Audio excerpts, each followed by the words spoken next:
Man, I gained 10 pounds eating the red and the green M&Ms, bro. I gained 10 pounds so quick. On top of it up today, how you brothers been for the week, man? Oh, we've been good. We've been good. Good. We can't ignore the ratings. I mean, this light skin thing is working for me and Derek. I heard it's more market. Where do we start?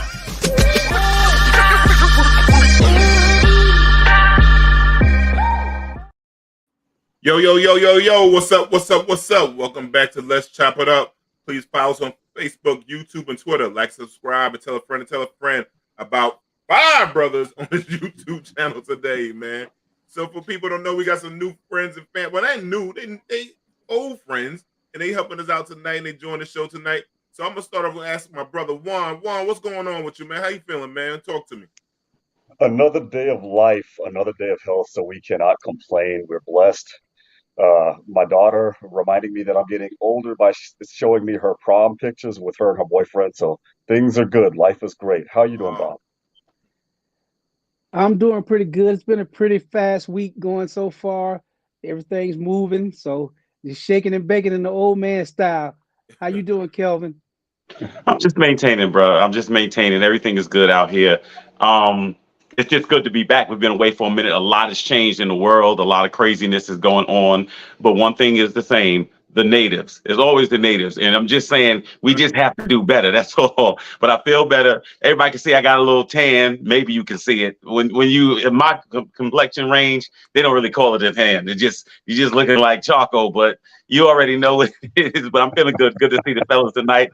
And it's playoff time. We got a full slate. And really, really glad to see my brother back in the building, my man Derek. Definitely a lot of prayers for Derek and his family. But Derek, what's going on, man? How you doing? How's everybody doing out there? You're muted, Derek. There we go. You see, I'm out of practice. That fast. Nah, that's all right, man. Nah, man. Hey, Monique. Yeah, you know what? Just I'm very close to my family. I'm just keeping it close. For those who don't know, I lost my father. This was my dog. This was best friend, drinking partner, hangout dude, road dog, the whole 9 yards. This was Pop Dukes. This was Pop Cheese. This was Pops. This was, he was the man, OG, triple OG, whatever you want to call him. He answered to all of them. Beautiful dude, man. And he just leaves a hole for my whole family, man. I had the Pops, man, that he was everybody's father figure around the way. You know what I mean? So he was the coolest, man. He was the man, and there was never a truer road dog in the world, man. Let me tell you. So sad to see him go. But he lives within us. He lives with my kids. He lives with my family. So we're still blessed to have one another, and we're still moving forward. Absolutely. Yeah. Thank you, Monique. But other than that, man, we're just doing what we do. I missed you brothers dearly. I missed everybody dearly. All prayers, every phone call, every text, on my behalf. I love you all, and I sincerely thank and appreciate you all. And I really miss doing this thing here, man, with you guys, man. You know what I mean? Some of the baddest brothers we know, with the baddest listeners and viewers out there. So yeah, I'm so excited to be back, man. On that note, salute to you, man. Yeah, and your dad, man. Dad.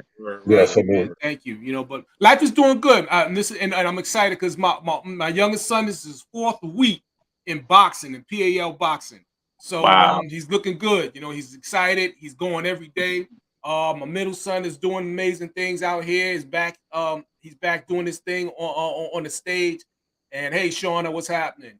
And we're blessed, man. We got a good family situation, man. So let's go, man. Let's go get it, man. All right, my man.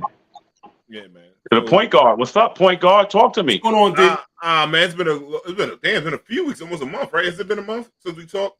It's been about a month. It's been about that, right? A lot of things have changed, sorry about your loss again, Derek, man. And you and your family and the kids and everything, when you lose somebody, like, especially like when you lose good black men, it's like losing, like, God, like a warrior, a king, a leader, everything that is just hard, bro. I know. I understand your pain. I can't say I know your pain. I understand it because when I lost my pop, so I understand. And Yeah, Kelvin gets you know the what it same. is. Yeah. But nah, things have changed, man. Your boy had to put my jersey in the Raptors, man. I got married in Cancun. You know what I'm saying? City Boys is taking an L right now. But Nice. Congratulations. No you know hot what I'm saying? summers. No, you know what I'm saying? I took a City Boys is down one, but I might have to pull my jersey out for a pickup game. I don't know, man. You know, Nah. I don't think I might so. have to come back. I might have to come back wearing a 4 or 5 on them. You know what I mean? You know, so but nah, thank you, man. I'm happy, man. We had a good time. Kelvin was fast of that joint. You know, Kelvin was out there with no shorts on in Cancun.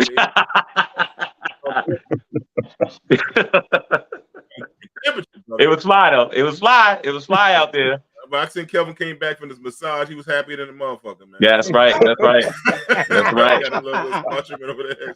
That's right. My wife is over there. We trying to work on her papers, trying to get her over here. You know what I'm saying? You know what I'm saying? So it was a good time. We had a good time, man. I'm happy, man. It was ball to see everybody there. I got 90 people to show up and show love, and that was a beautiful thing, man. It's beautiful, man. Perfect. Nobody got kidnapped. You know what I'm saying? Jamie took back everybody on the town trying to hang out with Jamie. They got fucked up. Big mistake. You know what I'm saying? They can't hang with old Eddie Kane. You know what I mean? Ain't nobody want to come see you, Otis. That's Jamie. That motherfucker have you outside all night. You know? So my question is did you drink the tequila with the worm or what? Nah, I ain't drink.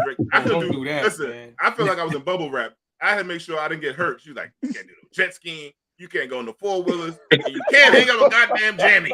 So like, nah, I was inside by like 11 You got to o'clock. shout out Chicken Wing though. Masterful host of the reception.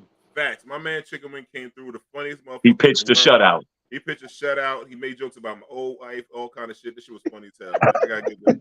My man, the funniest joke he had was the girl's about to make an announcement. She had a champagne glass and a phone in her hand. She's trying to make an announcement. And she said, and Wing's like, come on, hurry up. He said, I only got 2 hands. He said, oh, the person with 2 hands is talking to the person with 1 hand. Yo, I was on the floor. So this guy's so freaking fast, man. Word up. Excellent. Beautiful, man. Congratulations to you again. It was beautiful. Thank you, brother. Thank you. And the only thing else going on, man, got my house under construction, bro. Remodeling my joint, man. I got Mo also, the travel agent Mo also wedding planner for me. Monique did a great job. Monique is the truth. We're very professional. Helped out a lot of people. Shauna, we got to do the other trip. Shauna, we know we talked about. We got to get big back to talk about that. What Kelvin? That's funny. Yeah, Kelvin had his arms out. Kelvin he was out there strapless, like no, just out there, just shoulders out. Man, listen, his shoulders had shorts, his pants did.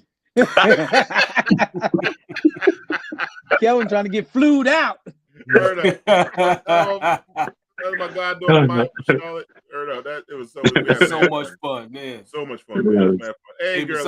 Oh, the woman of honor. Yes. Hey, that's my mentee, Nixon. What's up, brother? How you doing, man? Word up. Yeah. But he did his thing. He did his thing. And for people who don't know, like Chicken Wing, he got me to meet Masai, so I had to buy his suit for the wedding. You know, a deal is a deal, brother. A deal is a deal. And let me tell you something. You came out much better than he did, D. But the thing is, they shouldn't charge me for that whole suit. I should only be paying 3/4 of a suit because he don't need the arm.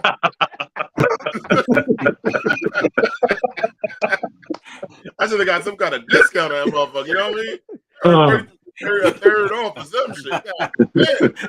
Turn on some of that fabric, right? You don't need all that fabric. Like some of that fabric going back. You know what I'm saying? You should have asked for the handy-capable special. You didn't ask for that. It's crazy, man. But let me see. But let's get to some topics, man. Wait, D. Before you do that, I want to hear the prediction. Give me your Nick prediction really fast before it even gets started.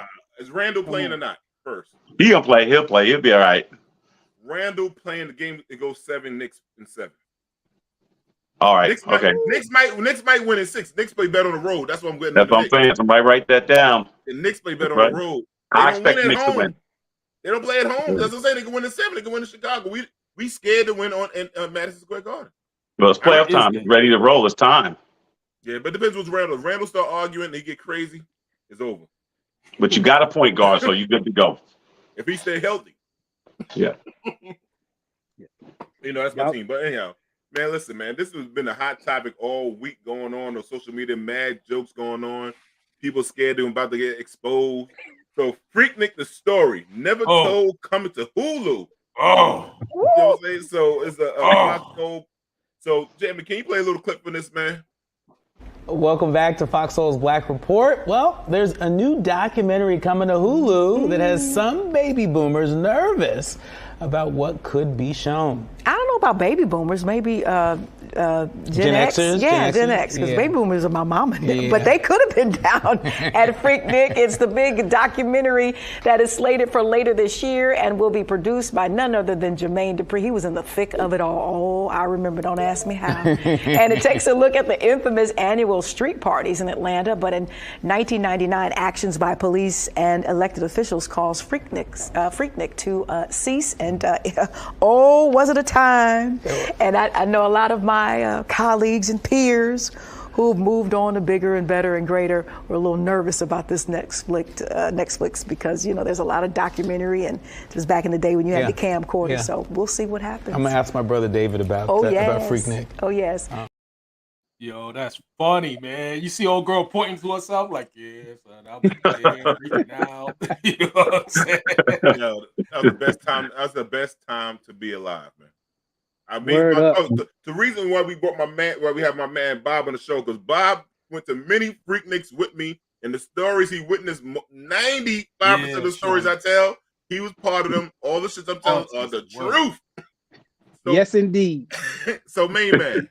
I was there, my first one, 94, bro. I was 24 years old. Oh, it's insane. That was a good time. 94 was a good. That was a good one. We was down there. We played Sigma that year too. So we was down there for that one.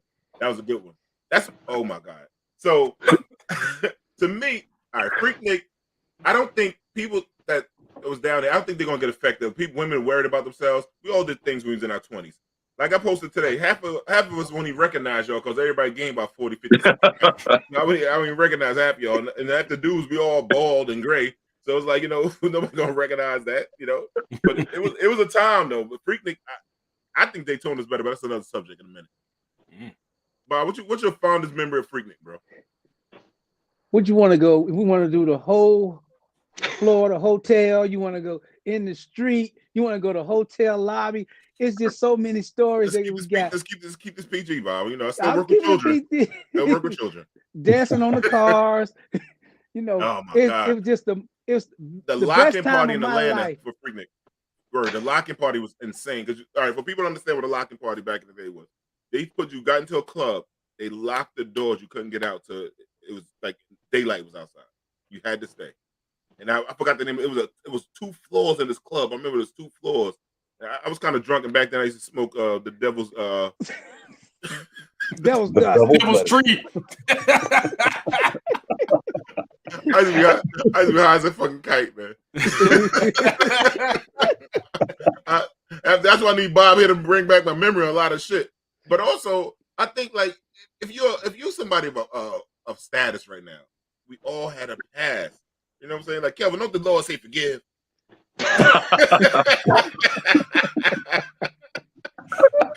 Gotta forgive me. I was bad, man. I was bad back then. I was bad back then, man. Crazy, man. But to me, let's go. This was the comparison. Freaknik, Daytona, Greek Fest in New York, Philly Greek Fest in the Bayou Classic. I didn't never go to the Bayou Classic. I can't speak up, but everything else, I think Daytona knocks everything out the box. They had something in Alabama, for what I understand, called a foot wash. I never got to see that. God damn, foot wash. I don't know if I want to go to that one. That sounds like Alabama. Listen, we did well in the South back then. That's all I'm gonna say. You know what it was? The South was and I never went. I went. I was already really well in Alabama. Virginia Union people couldn't go. I never went because I was I was already in ministry at that time, but I think there was a big buzz about Atlanta. Atlanta was preparing for the Olympics, and so people was going down there. There was jobs, there was excitement around Atlanta. Atlanta became like the black epicenter of culture and everything at that time. I guess much like Harlem probably was in the '60s. And so that's all you knew. Everybody's going to Atlanta because you could work there. There was beautiful women there. And, it was a lot going on, especially with all of the, historically black colleges surrounded, which promoted it all. So I remember hearing a lot about it. But yeah, it seemed like it was this documentary. I'm sure is going to be good. Atlanta was dope because the strip club started. That's when strip club started popping. So Def was just coming up. That's when what's them boys? Criss Cross, right? That's them, Criss Cross, Yeah. Right. Criss Cross and all. Yeah. They was out. Jermaine Dupri was starting to make a little wave, a name for himself. So it was starting to get a little Escape. It was the shit. Not to mention the Brat. The Brat was coming. She was on the little wave. And then the thing is like you said, everybody in college. There's so many colleges at the time. Morris Brown was open. Clark was there. Spelman, Morehouse. Then you had us. We was only 3 hours away. People from Tuskegee, Alabama would come down there. It was just like it was the center, and the weather was perfect. It was perfect weather, and it was Piedmont Park, huge ass park, party, and everything was cheap. I don't even think it was $10 to get in the spot. Yeah. I don't even think it was $10. Piedmont. Well, not only that, but Atlanta was full of promise. Go ahead. I'm sorry. No, I couldn't hear you say, Juan. Sorry. I was going to say Atlanta was also full of promise because you got to remember, like you just said, you had the Olympics in '96, but also that same year the Braves had won the World Championship for the first time. So you had a whole, and if I'm not mistaken, you had the Falcons. Deion was hot. Deion was in Atlanta. Yeah. Yes. Yep. My drug dealer chick bought me a pair of Deion Sanders. Remember that, Bob? I remember that. My first pair on Yes, How I knew Atlanta was going to blow, because I remember looking in the newspaper for jobs, man. I always looked at your job listing just to see what it was like, man. They didn't pay no money, though. Anything computer science. Yeah, they were on their way, though. They was on their way because they wasn't paying no money in Atlanta. No, they weren't. You the couldn't strippers were make getting money. paid. Strippers were getting paid.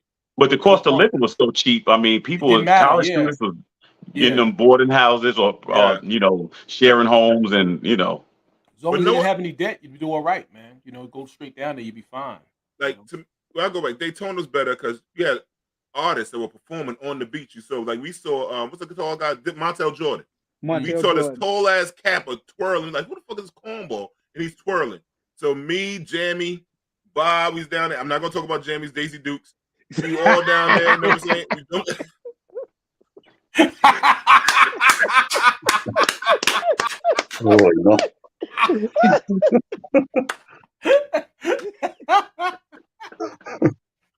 Yo, but to me, Daytona was better because we had chicks.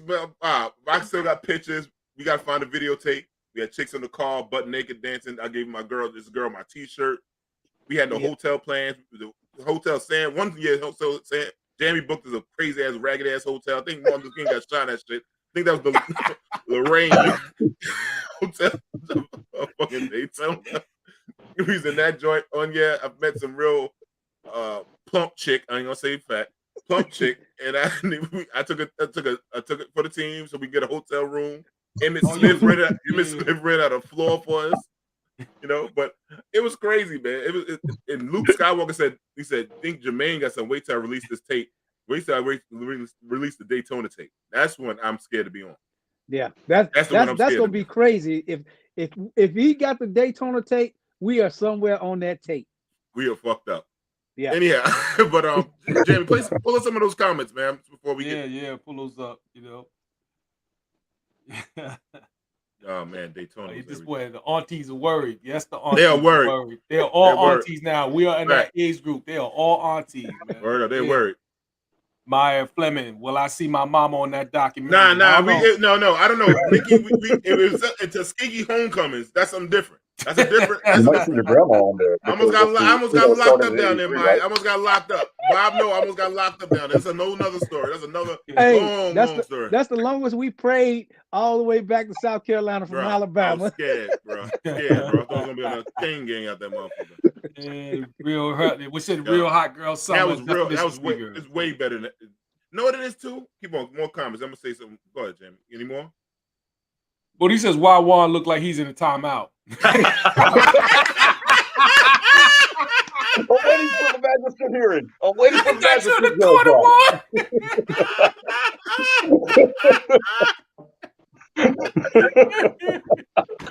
Oh, word. Chris, what's up, baby? Shout out Wash. Shout out to Juan. Why you getting shout outs? They got a lot of love up in the club. Yes, sir. Man.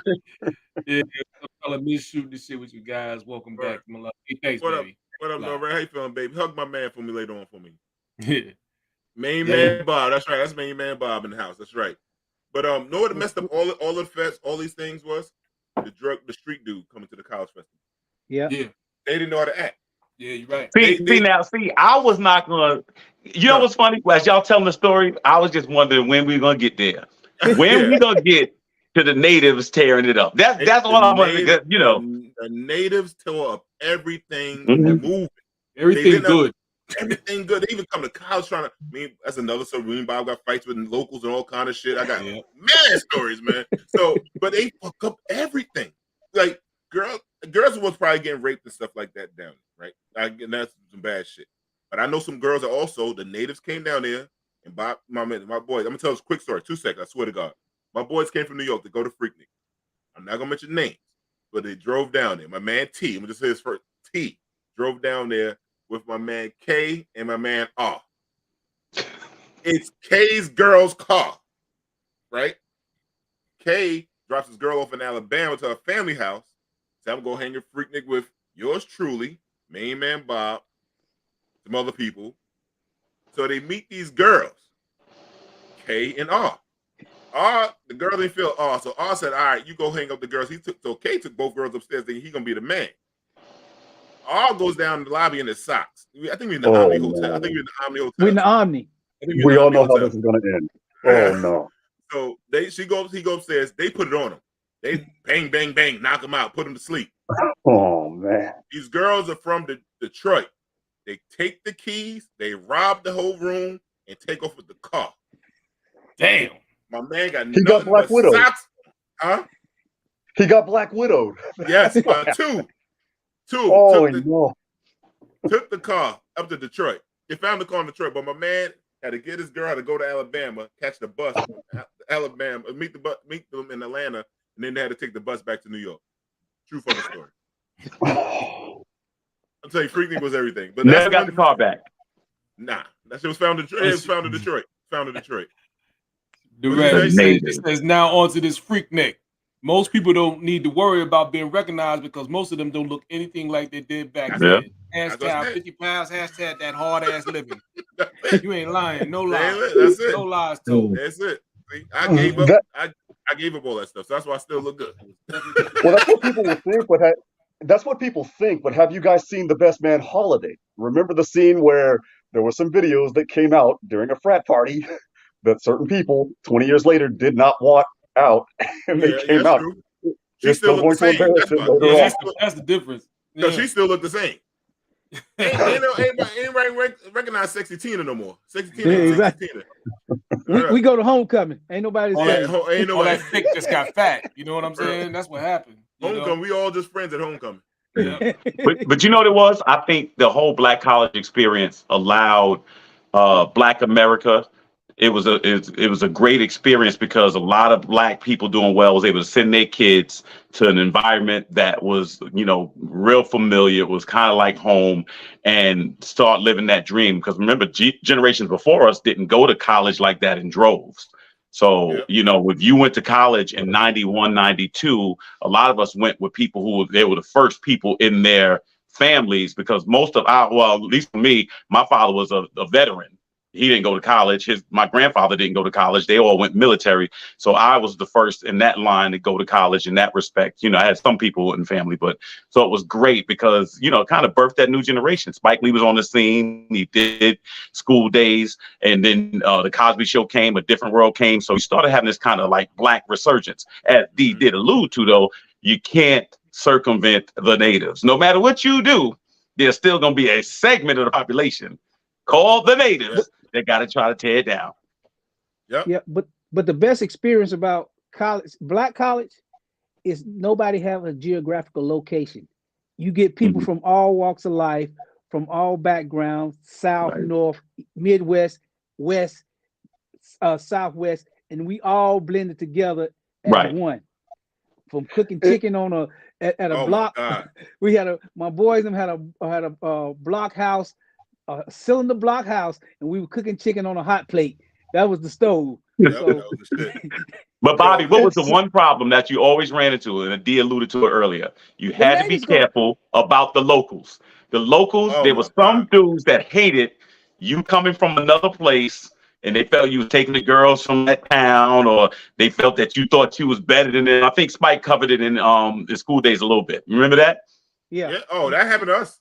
we had Allen Benedict Court. So if you got caught out at Food Line after dark and you're alone or you with your girl, the boys from Allen Benedict Court gonna put it on you. Alan Benedict as a project. I got one story. I don't know. I want to tell. I don't want to tell the local story, but I'm gonna tell you about why the natives don't work out. Jones Beach Greek Fest. Never forget this. We got this is chicken wing. Everybody, all the people not thinking about going to college, motherfuckers at this place. They got the porta potties out there, right? This dude go to use the porta potty. Why the motherfuckers kick the porta potty over with him in it? Oh, I swear, if I'd have came out of that porta potty, he ran into the ocean. He just took off running, right? I swear to God, I'd have smacked everybody on site. Because now if I can take an L, somebody beat me up. I'm already fucked up. I already got pissed shit, that blue shit on. oh. I'm smacking everybody around. Nobody's gonna probably fight you because they don't want to get it on them. So you good to go. Word up. Word up. I'd have gone hugging everybody. Hugging this shit. Fucking them up. It's funny because here in South Texas they have something similar. It's not Freaknik, but we have what's called Texas Yes. Week. I remember And something during in Texas. Texas Week, I had just moved down here. This was 2004, 2005. Literally the same thing happened. No, that shit's fucked up, man. I'm telling you, I'm smacking everybody on site. And he's known to smack a couple people at it. Oh yeah, see Bob. See, I can't have Bob on the show too much. Bob tell all my shit now. Bob, do tell, Bob. Oh, Let it out. Let's move on to something else. if you get him wrong, just look for the hand because he's gonna smack the taste out your mouth and knock water fountains down when he I when found he smacks Jesus. it. See, no, that song, "Try Jesus, Don't Try Me." That should have been my shit back in the day. I don't play that shit. But let me see. Well, speaking of more Black college stuff, Taraji P. Henson on bringing mental health care access to HBCUs. Jamie, please show the clip. And then you're going to even reach out, changing more lives, because you got a partnership with Kate Spade. Yes. Your foundation is teaming up to do something, She Cares Pod, that's going to take place on HBCU campuses. Talk about that. So these pods are there to, again, every day we're trying to eradicate the stigma. So the more we talk about it, the more people feel free enough to express how they are feeling. And so we are putting these pods on HBCU campuses, and we're offering free mental therapy for, it's virtual. We'll have live sessions as well. You have yoga. We have all kinds of, and you got to think about it. When I was in college, we didn't have anything like this. So if I knew someone suffering, I wouldn't even know where to tell them to go. So this is a spot where people can go, a safe space. They're rest pods if you just need to decompress. They have classes, yoga classes, art, dance. Teach psychotherapy to students and just make them more aware and being comfortable with talking and expressing how they are feeling mentally. Well, you mentioned if you were in college, you went to an HBCU. You graduated from Howard University. And I was wondering, I was thinking about, think back to that time for you. How would your life have been different if you had this at your disposal back then? It would have been, I know a lot of students wouldn't have dropped out. Do you know that 60% of the dropout students that drop out are because of mental health problems? 60. Wow. 60. And 50% of that 60% did not have access to mental health resources. So we're giving hassle-free mental health resources on campuses. Where the students need it. It is. It's a great concept. It's a great idea. Thank you. That's amazing. I love it. Yeah, that's dope. Anybody got any comments? Yeah, I think it's excellent and forward thinking. I'll be honest with you, the mental health crisis seems like it is accelerated, and obviously I think we're seeing the results of it. I do have a couple of concerns when I see a lot of kids, because it seems like every time I see a kid, they are diagnosed with something. And it just seems like there's an entire generation that has, I think they think our generation didn't recognize anything. This generation seems to recognize everything. And I just wonder, maybe somewhere in the middle. I heard a kid the other day, I just have ADA and I have HEAG and I'm like, who told you that? Like, it's just like, you might just be a kid too. Like, you know what I'm saying? Like, I can't bet. You know what I'm saying? Like, I'm not a doctor, but it's like some stuff. I just hope the next generation, I hope there's still some type of balance with them. Not just because what I realize is this: you are not going to eliminate adversity in life. I think we may have this thing, and again, I'm not trying to knock mental health, resources. Mm-hmm. We may have this thing where I think we just want to get rid of discomfort. Some of the challenges of life are there for a reason. There's certain things that you're going to overcome and things like that. And I think what we have to be careful of is trying to eliminate everything. There are things in your life, it's a natural progression. Sometimes people with bullies, dealing with it, learning how to deal with that. Heartbreak, rejection, pain, loss, sorrow. There's coping mechanisms, and I hope they put those in place. But I think we have a generation where it's like, okay, anything that bothers you, we eliminate it. If you don't like a joke, then we'll cancel the artist. If you don't like what it just seems like, I just hope we're not going. I'm glad Taraji is doing what she's doing, because if people need that. But sometimes you have to. It helps you develop when you learn how to deal with certain issues as well. And I think if this is giving people tools to deal with them, then I think it's a win-win. I just hope some people don't take it the other way, which is like, all right, you know what? If something bothers me, then I'm just gonna say it's a mental health issue, because I don't want people to ride on the coattails of that when there's other people that really are suffering from things. Some stuff is just, I don't like what's going on and I'm in a bad situation, but it may not necessarily be mental health all the time. And I'm sure they'll be able to delineate between the two if they're professionals. But I think it's a good idea. The more help you can give people, the more resources, the better people have an opportunity for success. So I hope that didn't offend anybody. But I agree. I'm gonna tell you, Derek, the reason I say that, because a woman came to me and complimented me, like, let's say a month ago. She's like, "Oh, I think I like your outfit. Your suit looks really nice," whatever, like that. She came back 20 minutes later. I hope I didn't offend you. I hope I didn't. I'm like, oh my God. But that's the thing. I think you just hit on something. That's insane to us. You know what I mean? But there is a greater emphasis in this generation on just clout. You know what I'm saying? On image. You know what I mean? What people, how you're perceived by the population, because literally we're always on. We got this little social media thing going on where people have access to you 24 hours a day. If not you directly, at least your thoughts, your actions, what you ate for breakfast, if that was up to par, what you're driving, whatever. If you don't post, you're in trouble. If you post too much, someone's going to hate on you. You know what I mean? So it's all too much. And if you ask me, that's just like information overload, man. That's just exposure overload. Yeah. I ain't got time to be thinking about, and you are the same way, maybe it's with the last generation. I really don't have time to be thinking about what everybody thinks about me every 5 minutes. Right. But this current generation, listen, this internet thing is their livelihood, dog. Right. You know what I'm saying? Like, this is how they're going to go out and meet people and network and be and have worth and maybe even make money or whatever. You know what I'm saying? Right. So it's a little different for them. The stakes are a little bit higher with regard to how people see than even we are used to.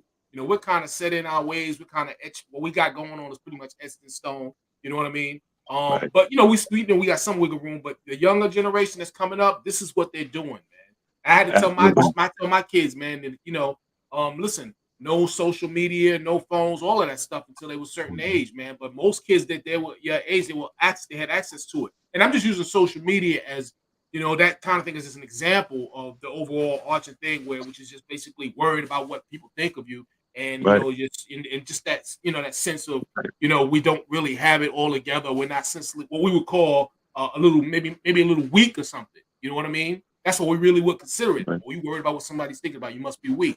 You know what I mean? But I think the currency is a little different from them now. You know what I mean? Yep. So, when they go on the stage, they have things that we don't necessarily think about. So this pod thing is probably a good thing. So, if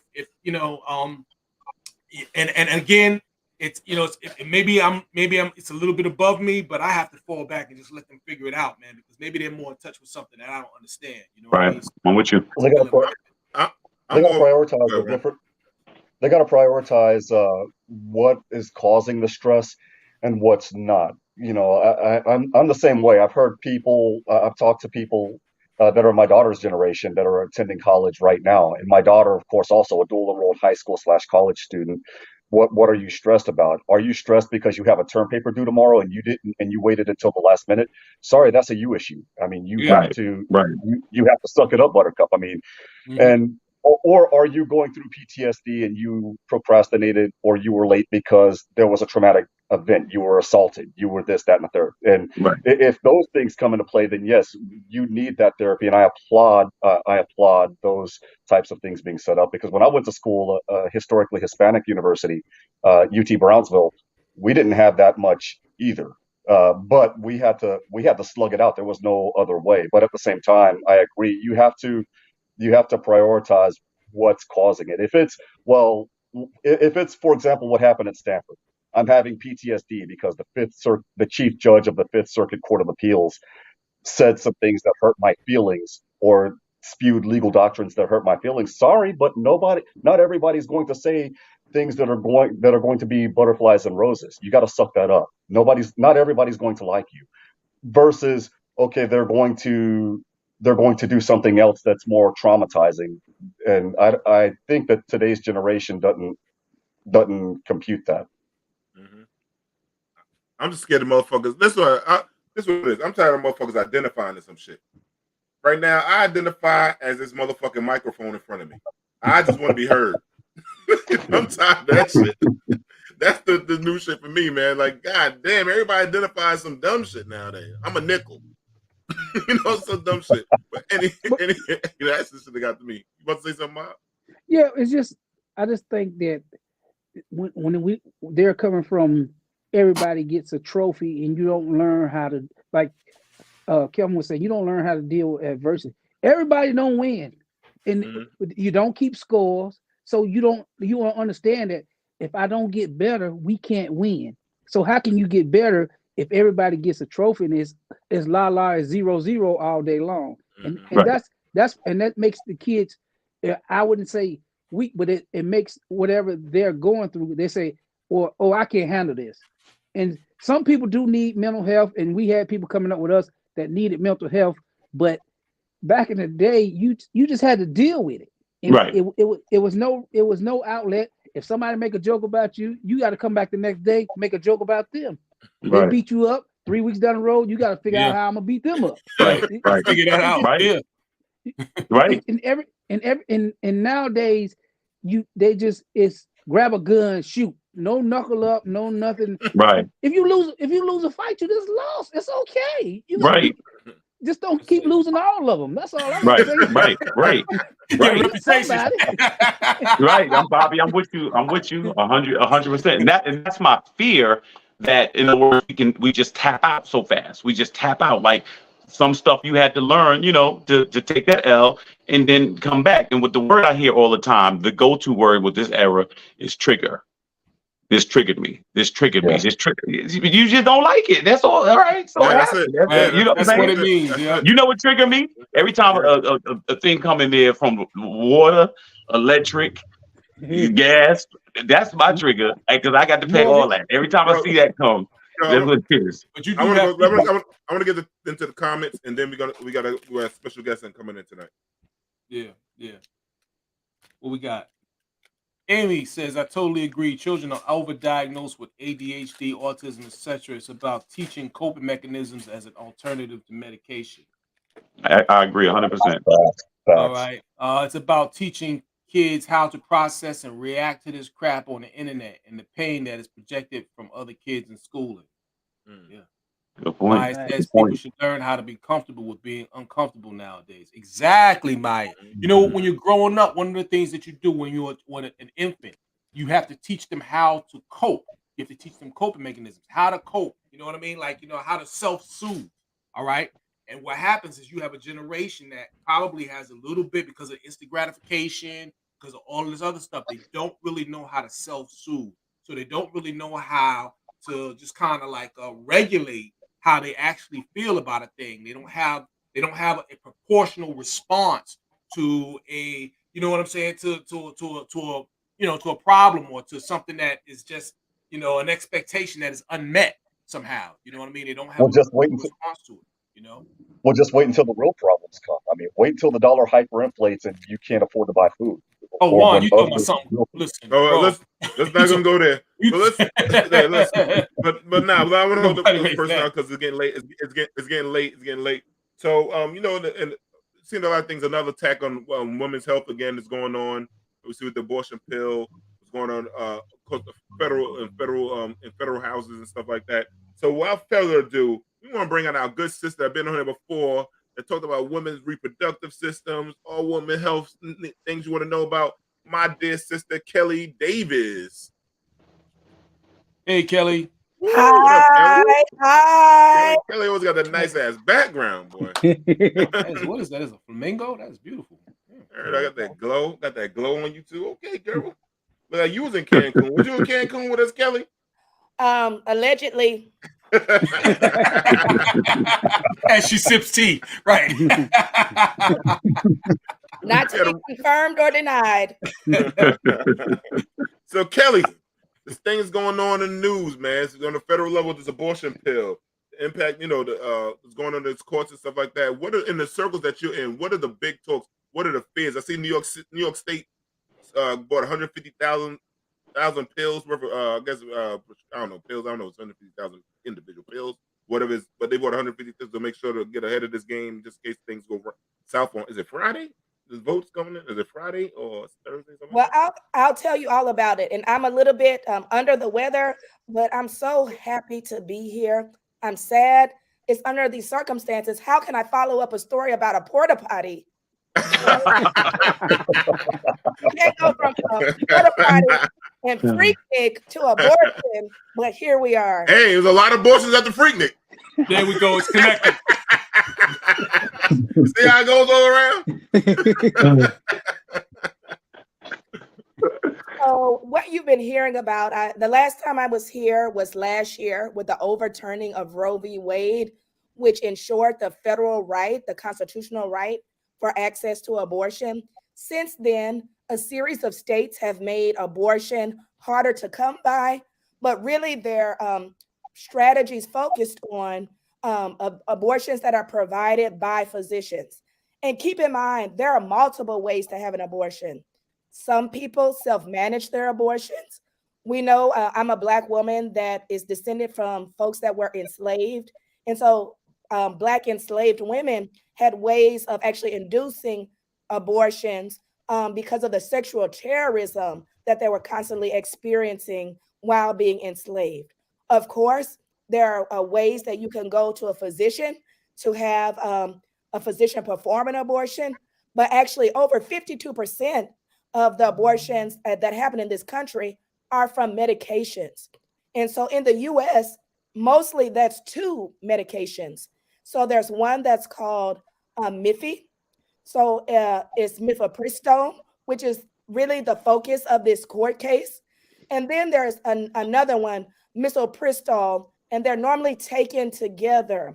And so really what we saw last week was 2 kind of dueling and counteractive court cases.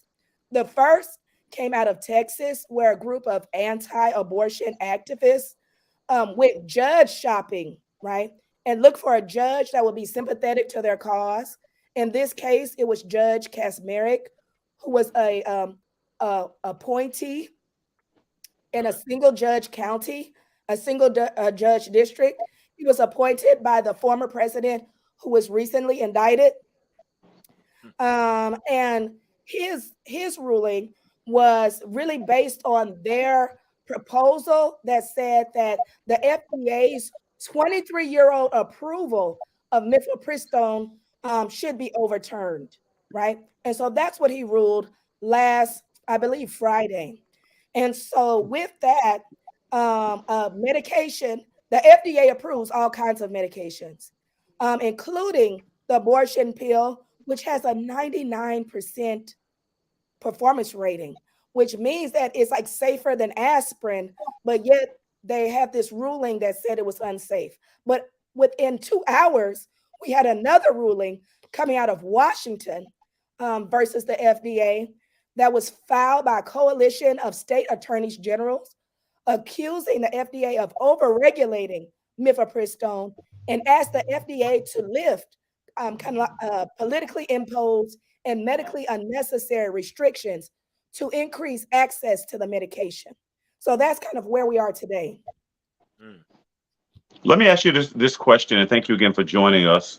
I'm not really a conspiracy theorist, but I'm always curious. Overall, what is the purpose? We tout America to be a place where women can be free and not under the oppressive rules of other countries and things. But what is the overall point of all this trying to control or regulate women's decision with their body? If you just had to guess, or your professional opinion, why do you think this is? Why are we having this discussion today? So this really has to do about political power, right? When people do not have access to control their own bodies, right? When they are living in poverty, when they are under the criminal legal system, right? What can't felons do? Vote.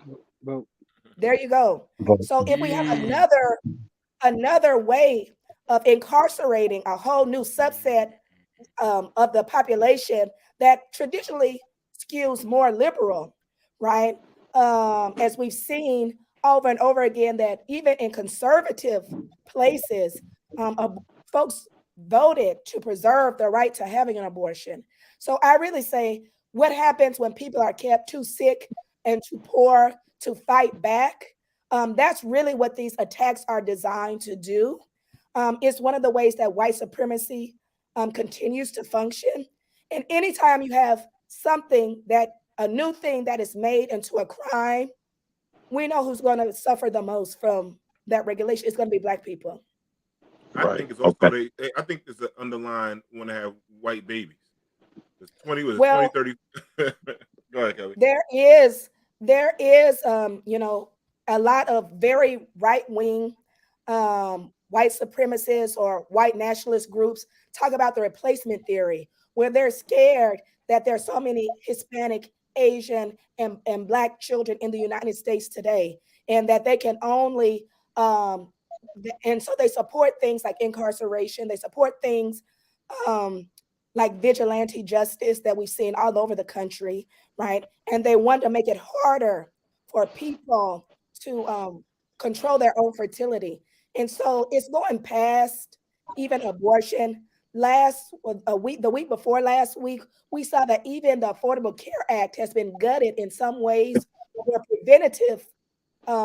preventative services like contraception, even maternal health care, are no longer free, which was a key part of the legislation, right? So when we talk about cancer screenings, STIs, all of these things that disable people and leave them too overburdened to really actively participate in the political process, or that is what they're calculating on. I have Kelly. They came up with a rule, I guess 1/8, 1/16 of Black blood and you're Black. So they kind of pigeonhole themselves to be the purest of all pure.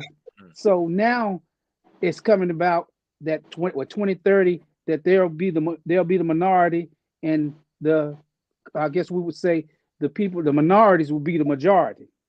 So when you pigeonhole yourself, and it seems like that's what they're taking themselves back and pigeonholing themselves again and causing, and just instead of just white women, they're causing all women to go against them. So it seems like they keep going in the same direction, and they can't skew to come back in the center of the road where they need to be. Well, the U.S. has a long history of this, and what they do is just change the rules of who's white, right? Because that happened for a long time, and then Irish people got grandfathered into being white. Jewish people who were formerly not thought of as white became white. Certain Hispanic groups become like all of these things, and then they just change the rules because race is not a biological fact; it's a social construction, and so you can't say that having one Black parent makes you a black, or even one black great grandparent makes you black. But then if I want to be Native, there are these rules that I have to have this amount. It's all about power hoarding, right? And so that has been the playbook of white supremacy for the last 500 years. Hey, Kelly. Quick question. Okay, go ahead. Quick question regarding the case that was decided by the Northern District of Texas that you were talking about. Do you know if they're planning to appeal that case to the Fifth Circuit? Yes. So the federal government has already said they're urging for an appeal, and then of course we have this dueling judgment that came out of Washington. But folks should know that that the Washington case only allows, it would only apply to the 27 states that haven't already made abortion totally illegal or restricted medication abortion, right? So I'm the executive director of New Voices for Reproductive Justice. We work in Pennsylvania, we work in Ohio. And so this ruling doesn't mean that the laws that require somebody to come in, have medically unnecessary tests, to that mandate a provider to listen, to allow someone to listen to a heartbeat, which is not a heartbeat, it's just a sound from the sonogram machine. All of these things don't change, even with this Washington ruling. So we don't know what is going to happen. We're still in a little bit of a holding pattern, but what happens is when there's stress, right? White supremacy counts on confusion. That's like his favorite thing, to make sure that you don't know what you have access to, that you don't know what your human rights are, right? And it tricks people into thinking things are not currently available. So all across the United States, medication abortion is often called Plan C, is still available. Not necessarily through your provider. Some people get it through the mail, right? In states that abortion has been prohibitively restrictive. If you had to, I'm sorry, Derek, you. No, I was just gonna say between Juan's question and Kelly's answer, you completely answered the question I was going to ask. But I do want to drive home that this also proves a point that, man, on a local, when it comes to elections, man, finding out. Listen, we got to get our judges in there, man. You know what I mean? Like that just goes to show how important that is, man. Because the way they are able to just do that is amazing to me. You know. Kelly, do you have some marching orders for just young women in particular, young people in general? And I know the stakes probably are higher. We went through a time where people needed to understand sex could cost you your life with HIV and things like that, but the stakes seem to be much higher. Some people don't really understand what it is bringing children into the world, the responsibility and all the different things that come along with it. But if you could just address maybe young people in general or young women specifically about how serious this is about governing your body and what the government is trying to do to govern your body for you. Is there something you'd like to say strategically or specifically to a generation of young people that are coming up today that they may need to be more aware of? Yes. So the first thing is, this week is actually Black Maternal Health Week, right? And so we're in the midst of a Black maternal mortality crisis, where it's more dangerous for me to give birth than it was for my mother to give birth to me almost 40 years ago. And so what we know is that 2021 was the most dangerous year in decades for folks to give birth. And so what I say is abortion restrictions equal maternal deaths. They're inextricably linked, right? And the reason why I think about that is that that's the story of my mother. My mother, who was in a two-parent household, who had wonderful health care, was married to my father, who was a clinician. She had a late-term miscarriage. She was 6 months along with my baby brother, Joshua, when her pregnancy died. And so without having abortion health care, my mother would not be here today. And so there's 1,000,001 reasons why folks need access to this. It could be just because you want it. It could be because you are living with a chronic condition or disabled that could put your life at risk should you create a pregnancy to term. It could be that you're living in dire poverty. All these things we know impact Black and Hispanic populations way more than white populations. And so I would say, sadly, we have been here before, but there's always hope because we will fight. If you need to, now is the time to make sure that you are talking to your provider, that you're practicing all the methods if you're hoping to prevent a pregnancy. I know that people are stockpiling abortion pills because they are becoming increasingly hard to procure. And so if you are a sexually active person, irrespective of gender, really think through what you would like your life, your reproductive life to look like, and to try and govern yourself accordingly. These systems are not perfect, but now is the time. If you have not gotten your health screenings, now that the ACA is not paying for them, now when we're going to see costs skyrocket, now is the time. Don't delay. We know that Black women give support to everyone else. Hispanic women give support to everyone else. We're taking care of our mothers and we're taking care of our kids at the same time. And sometimes our health falls through the cracks. And not only does it fall, our politicians are pushing us through the cracks, right? So to prevent any kind of health care, when we went through a pandemic, still going through it, right? And which was a mass disabling event, and we're in the midst of a Black maternal health crisis, is murderous, right? It's unconscionable, it's unethical. And so I urge folks to be politically active. Voting is not the only answer, but voting is just one strategy we have to hold systems accountable to what serves our best interests, right? So vote, organize. And even here today, I want to applaud you all because oftentimes men refuse to even have these conversations, right? But we know that 1 in every 4 people has had an abortion. And I see 5 other people. Hey.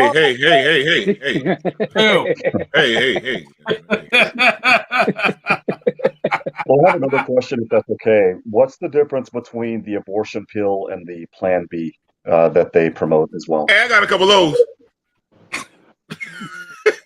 Can I stockpile those? Can you stockpile Plan Bs? You can. Right. You can stockpile those because they're now available over the counter. So Plan B prevents an egg from being fertilized by a sperm, right? So no pregnancy is taking place. It makes the uterus an unsuitable place for a embryo to implant. So it does not cause abortion at all. Contraception does not cause an abortion. Plan B does not cause an abortion.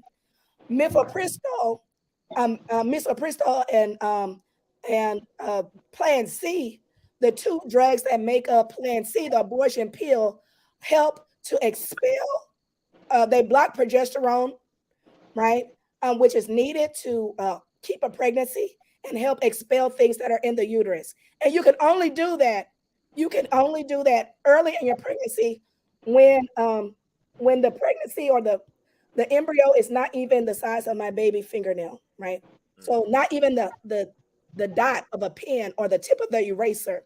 So that's the difference. One prevents a pregnancy and one stops a pregnancy from progressing. Man, so Kelly just told me a new hustle. Me and my man Bob, we used to be passport bros. We could go down to DR and buy a whole bunch of pills. I could be out here selling pills more. I could sell crack. Plan B is the new crack. I love you. Don't make me call the feds. Hey, I could buy about a dozen over there in DR. I did not hear that. Kelly, after everything you said, that's where we arrived at. See what I'm saying? That's why I'm a New Yorker. I always got the hustle in my head. Man. Allegedly, I sell blue pills at times. No, thank you so much for that. Community. Okay. Hey, Kelly, what are your thoughts on Florida's new bill, 6-week abortion ban? So many of these bills have taken place all across the South, and they're actually being introduced in every state. So this is not a Southern problem. This is an American problem, and it's a part of a political playbook that has been the most successful in the South and Midwest, but it's happening in every state. So I would say that having a 6-week abortion ban is effectively 100% abortion ban, because most people don't even know that they're pregnant within the first 6 weeks of pregnancy, right? And so again, these are draconian measures. Who are they going to hurt the most, right? Because rich people, rich white women will always have their abortions. Yep. So who's it hurting? It's hurting those who can't afford to travel, those who have state insurance and have to pay out of pocket, those who are living already under state surveillance through child welfare systems, criminal legal systems. Those people are going to be the most harmed. Folks that are undocumented or in mixed status families, that's who's most at risk. Understood. I got you. Thank you very much. So Kelly, before you go, anything that you want to plug? Oh, 1 second. Derek, you want to get Sammy's question? Yeah, let me get one. So what are the plans to criminalize people who travel out of state for abortions? What about the plans? Yeah, that's a good question, Jamie. That is an excellent question. And there are states that are currently have friendlier laws in cities like in Philadelphia, where I currently reside, has passed a whole suite of bills by the city council that says our state government will not comply with anyone who is trying to subpoena our records or prosecute someone who came to Philadelphia to receive an abortion, right? So California is doing the same thing. Yeah, California is doing the same thing. So there are many states that are enacting or trying to combat this kind of vigilante justice.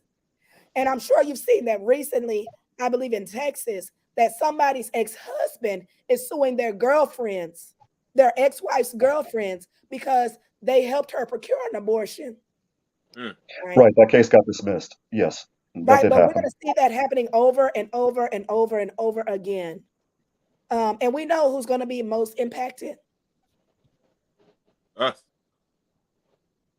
So with that, I will say there still is always hope, because abortion has never been fully accessible to people of color in this country, right? No matter where you reside. There's some places it's easier, right? We still don't have reproductive health care, which is maternity care, STI care, cancer screening. We still don't have access to that. Women and trans people, queer folks do not have the access that we need. However, the reproductive justice movement is always, always, always fighting. I'm happy to be a leader in that movement. My organization is called New Voices for Reproductive Justice, but we're a whole consortium of Black, Hispanic, South Asian, and Native and Indigenous organizations, really, really, really centering Black women and trans people when we talk about who's most impacted and who should our policies aim to serve. Kelly, let me ask you a question. This is what they should ban. If they're going to ban pills, they got to start banning all the pills that help you get people pregnant. So if they start banning the blue pills that I allegedly sell, and the green, and the orange looking color ones, that's the Cialis ones, and then because I'm telling you now, this is a funny shit. Like you said, they ban certain pills. Now everybody know I got diagnosed with early stage of prostate cancer, so I go to the doctor, right? They also help you with ED and all kind of shit in there, right? They throwing pills at my way to get my dick hard all the time. I'm serious. I'm sorry. No, scroll. I demand a scroll. What? I'm sorry. But anyhow, no, seriously. The doctor will tell you where to go to get the discount. Tell you to go to Good RX. Hey, bro, go over here. Go to Costco. You get more over here for bang for your buck. Everybody helping the men in the place. Men full. Every man in the waiting room happy. They helping us out, but get all kind of things to make it work or help us out. But it's sad that it don't happen. If they're gonna ban pills to reproduce, because these pills help you reproduce, because they keep the wood going, they should ban all the pills that make things happen. You know, babies and stuff. And then men will be like, nah, we can't ban these abortions. We can't ban these pills. But they give men all kind of help. I ain't gonna lie. I got my new prescription yesterday. Anyhow. And I'm still going to DR. Because I'm coming back. I'm about to be Pablo Escobar out here, y'all. Where you get the blue pills from? I'm asking for a friend, brother. Hey, Oh listen, my God. hey, Derek, I got a gazillion of them, baby. Oh, I'm just curious. This is why I only hang with men that were born in the 80s and 90s because I can't take y'all. You can't take it. Oh, we going back further than that. We talking 70s back here. I know. Y'all is 70s too. All right. Kelly, once again, tell people your organization and everything, what y'all got going on. What's the next steps? What you got? You need us to show up anywhere and protest with you? What you got, baby? Well, I'm from New Voices for Reproductive Justice. I'll just say this week is Black Maternal Health Week, right? So keep informed. If there's a hashtags on Black Maternal Health Week 2023. There's lots of legislation. If you're not registered to vote, please consider thinking through how you are going to be active in our democracy, which we're seeing erode before our very eyes. And make sure that you're having these conversations, because whether you know it or not, someone you love has had an abortion, and someone you love has needed an abortion in order to sustain the life they have today. So when we're talking, let's have open hearts, open minds, be compassionate and considerate and supportive. Men, I'm begging you to be more supportive of the women in your lives. Have these conversations. If you're involved with students, if you have wives, if you have mothers, because even when you just take a moment, right, the things you will find out about the way reproductive oppression, right, has impacted the lives, especially of women of color, your eyes will be open into why we need full bodily autonomy today. Thank you, Kelly. Thank you, Kelly. You are the absolute best. That's my sister. She's so damn smart. You know, look at that smile. All right, Kelly Boo. Get some rest.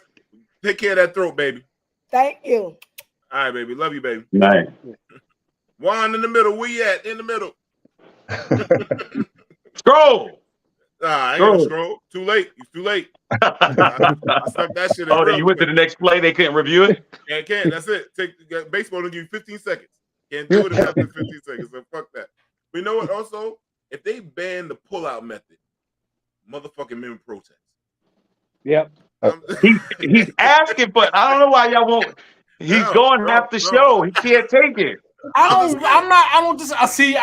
There we go. There we go. Now we home now. Derek, now we back. Derek, I don't disagree, Derek. man. I mean, there was no foul language involved. There was nothing. It was nothing like. Derek need to scroll. He done got to Derek too. What have you done with Derek? But see, I can do that, because let me tell you something. Jamie don't got nothing for me, right? I don't get enough of him. He put him next to D on the screen. That's what did it. He's right next to D. Move him. They should get a scroll for putting me in the middle. Juan Pacheco, inmate number 11000. Juan's still on timeout. Juan's still on timeout, right? You've been in timeout for over an hour and shit. Oh my gosh, oh my god. But anyway, man, listen, man. Besides the dick hard pills, a brother got to go to the bathroom. So, Jamie, take us a commercial, baby.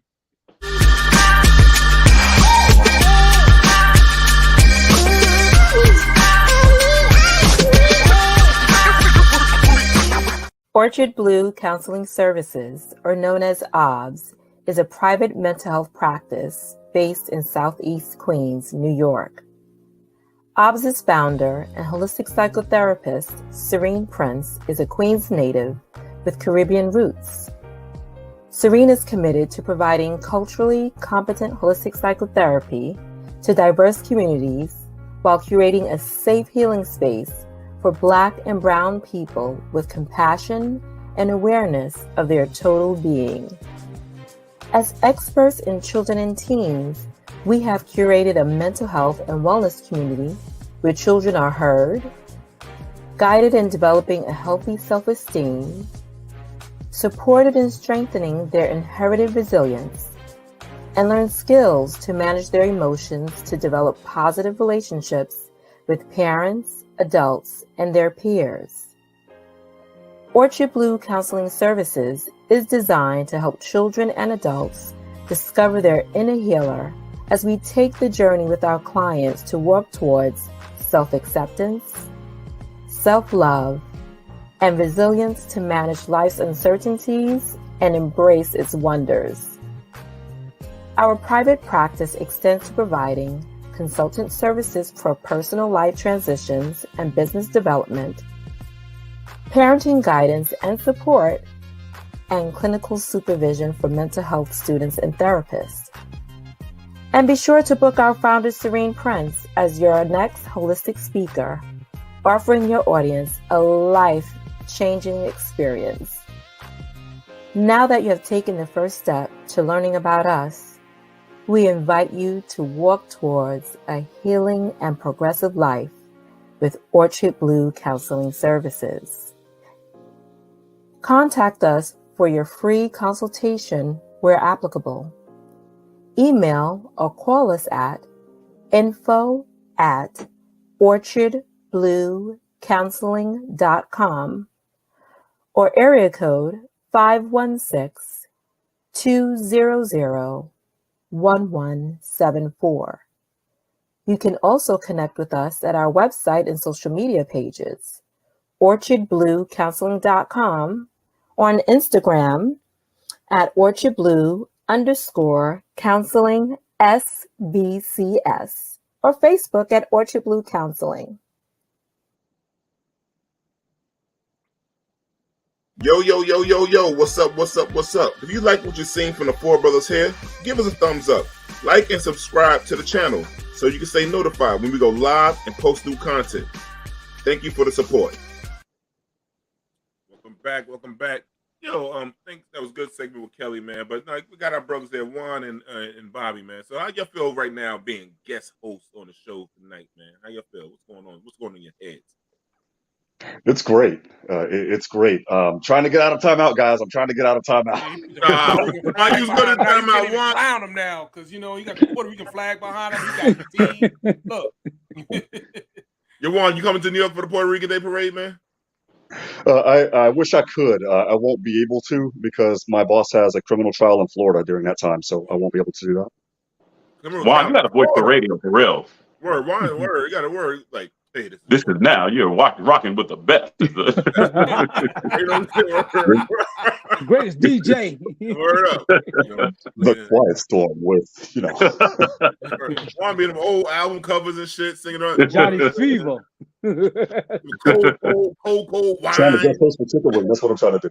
Trying to guest host for Chicken Wings. Oh man, we gotta bring the Wing back. Wing may come back next week, man. That How you feel, man? Talk to me, Bobby. Man, feel good. I was great to hear Kelly spill out the information that we need, and we for us as men to know about women, because most of us don't even pay attention to stuff like that, because we think it ain't got nothing to do with us, so we're not involved with it. And so that was a great segment, and the guys giving more information on life and where we came from and what we did as youngsters, and holding no judgment.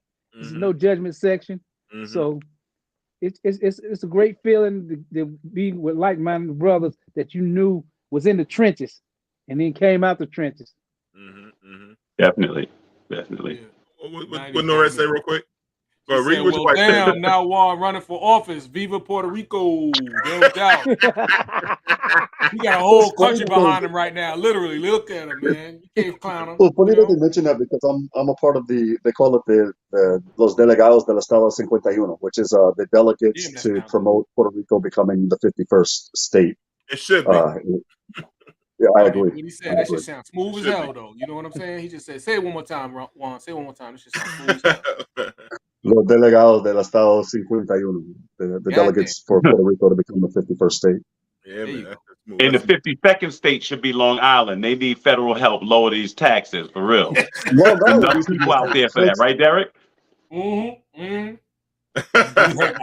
heard. You got over 2 million people on Long Island, the 52nd state.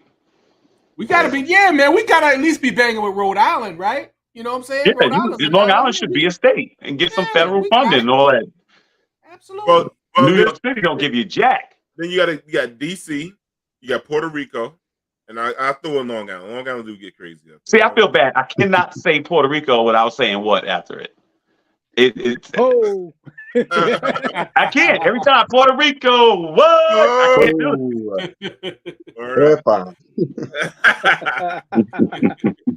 That's another country I like to hang out in too, man. But they don't got the blue pills. They don't get the blue pills for cheap, bro. Y'all don't understand what y'all gotta. Yo, I'm dead serious, man. I might go over there just to catch a flight to bring stockpile on my abortion pills. I be telling them just like the right, I got blue tops, red tops. I'll take it back to you. You trying to get a baby or get rid of a baby? What you need, baby? I got it, man. You're on the right I'll be track. quite honest. I'll be quite honest. Seeing my daughter flower into the beautiful woman that she's turning into, I want to create more kids at my age. It's as weird as that sounds. Shit, boy, you must got a Oh, big paycheck. Juan, you better backtrack that statement there, brother. Slow your roll, player. Juan got a big paycheck, goddammit. I wish. Well, daycare in New York costs a lot of money, so you be thinking twice about that shit. You like daycare. Yeah. You know what I'm saying? Woo! A lot. When that child support was in, bro. Woo! Don't even mention that. Oh, yeah. Look at these things. Don't even bring that goddamn shit up there, boy. I could be driving me a damn Benz if I had it. 4 more years. Child support hating on me. I swear they hating on me in child support. I got 4 years, 4 months. Like my man doing time. I'm doing time, baby. You're a big man. Calendar, right? X's on the calendar. God damn, that shit can't come first fast enough for a motherfucker. Now, anyhow, man. Live on Long Island. She says clearly he don't live on Long Island. No, y'all got taxes as motherfucking salaries in most states. No dead ass word. $22,000 taxes, $25,000 property. I'm like, God damn. Yes, taxes. That's Yeah. Well, now you understand why part-time 50 Cent moved to Houston. Yeah, you get the hell out. Yeah. 62% Exactly. in taxes total. But the reality of it is you can't. There's not enough industry on Long Island. You can't tax nobody but the residents. That's the problem. Right. You know. Exactly. All you can do is get it from the homeowners. That's a very good point. But y'all got some good ass schools and shit like that. Yeah, but that's what I mean. We got tax just for school. Y'all got nice. Y'all got nice. Yo, that's what Long Island pistol. Before I go to the next topic, y'all fucking your tickets are so expensive. I caught a red light ticket because I didn't come to a complete stop and turn on the red. That shit was $150. Yeah. Like, you from Queens, so you don't realize it. Yo, I'm gonna tell you what happened to me. Out of the corner of my eye, I didn't see it. A bus had stopped, not going in the direction I'm going on another street. I didn't even see the bus. I get a ticket in the mail. They done took a video and picture of my license. $250. God. I should have went back and hit one of the kids for $250. I still got my money's worth. I'm cameras. Like, oh man, somebody go get cameras the everywhere spender. too. Like Yeah, somebody. the opinion. Oh man, yeah. Well, you know, I had to go and let that was like Kelvin's. Yeah. Yeah, I ain't gonna front. That was deserved. That was deserved. I actually had a pre-show one, but I didn't. You deserve one. Yeah. That's some shit. My Uber driver in Pasadena got busted speeding with me in the car and got a ticket mailed to him for $490. He was only doing about 11 miles. Damn. Yeah, Pasadena, Wow. California, be like, I'm not guilty, y'all. Wow, man. I got one last night. I saw the camera flash. I was doing 31 in a 25. Oh, you just waiting on that paperwork. You just waiting on that paperwork. You might, damn, you can get out. I think you only could go up to 34 to 25 in New York City. You can go to 34. Okay. Yeah, I was doing 30. I was doing 31. Nah, you know, on an empty road. On an empty road. I'm gonna go take one of them cameras. You remember the guy in Long Island that was breaking all the cameras? Yeah, White dude? That was a good brother. Yeah, I put money on this. I put money on this. I'm gonna put money on this book. I put some money on Bring this. that guy here on this show. We'll give him a beer. Right? Hurry up. Hang out with his ass. Do the Lord's work. This is interesting. Let me see this. Text from a landlord saying he is victim of black family because they victim people because they're black. A family because they're black. Sorry, read that wrong. Jim, you got a video for that one? Fanon Rucker with the Cochran Law Firm is representing Dermisha Pickett, a disabled woman with 6 kids who has lived at this Springfield Township home for about 8 years. But now her landlord is evicting her for what they say is solely based on the color of their skin. Cochran Law sent us these text messages allegedly sent by Sergey Briskman to Pickett, saying in part, "I want you gone. I will not rent African Americans again. I don't know why the previous landlord did. Sorry, I hope you found your place, so please stop texting me. It's nothing against you. I will just rather put a white family in this unit. You did nothing wrong. I just don't want a family of color here. Maybe you should try to go to a shelter. And I will talk to the other landlord and tell them you're a good tenant and pay the rent on time and always keep a clean house. I just don't want you here at this property, or have you looked into trying to get into a shelter for you and your family? I really don't want to call the police to get your things out." I told you already, I'm trying to sell the house, and I really don't want, any African Americans in the house. I need you to hurry and give me my key. And for what? Simply because she's black? How offensive is that? If it doesn't make everybody who hears this angry, then folks need to check their pulse. You're saying that you didn't say that? Briskman called us back Tuesday night denying that he sent the text messages or the voicemail, saying he's not racist and he's evicting her because she trashed the house. He also claims someone was impersonating him and that he sent data from his phone to agents with the U.S. Department of Housing and Urban Development, and that he will be exonerated when he presents this in court. Bullshit. Two things. Anyway, go ahead, Juan. 2 things. If they can, I hope both parties realize that they can authenticate the text messages and the voicemail. So if they can prove that those text messages came from his phone and that the voicemails came from his phone number, then he's in trouble. He's in trouble. But the other thing is after seeing the Andrew Tate stuff where they only have half of the messages, I want all of the messages. I want to know what she said to him as well.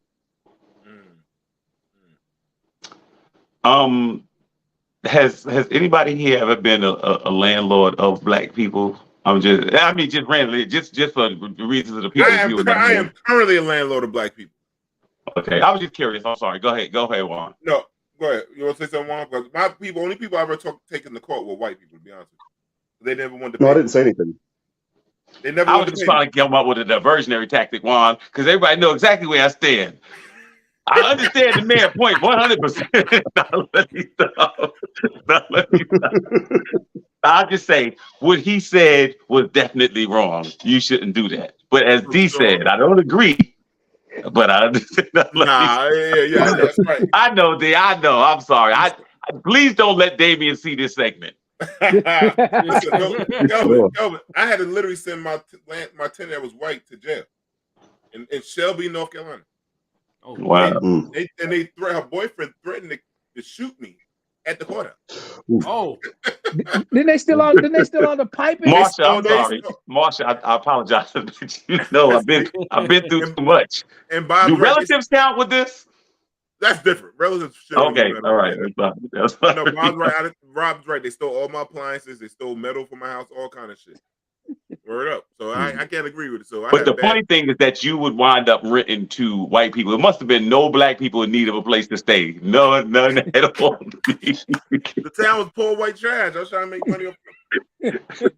No, I'm gonna tell you something. Nobody is worse than poor white people. I'm sorry. Nobody. Facts. Nobody. I'm sorry. That's a fact. There's nobody, because they be like, we're not supposed to be poor. Like, you know what I'm saying? Like, you know what I'm saying? Don't y'all see my complexion? What am I doing in the trailer park? I already know. But that's foul. That is foul. Tim, were they white or black, Tim? I think Tim put the comment. Because I remember he had an issue too, man. And they tore up his house. Kids left snot on the walls. Shitty diapers from the grandma, etc. Man. Damn, grandma's shitty diapers. Damn. That's what I'm saying. Not the kids. Grandma, I don't want to clean no wicked one joint. Word, I want to clean no grown ass person shit. Yeah, wicked. That's a different kind of smell. Yeah. Woo, that's the geriatric. Hey, you have big ass pieces of corn in that bitch. Tim, they don't understand. Tim, they don't understand. I love my people from a distance. Oh, I'm always supporting, man. No matter, I'm going down with the ship, baby. Let's see what we got here. Then somebody can steal the ship. I just docked the ship right here. It was right here a minute ago. Whoopi Goldberg back Snoop quoting news anchor. It's hard to keep up. Jamie, can you play the clip? At least this cancel culture is getting crazy. Go ahead, Jamie. Before we know it, she'd have a Snoop Dogg tattoo on her shoulder. A shizzle, my nizzle. I'm telling you. Julie, what do you think about that?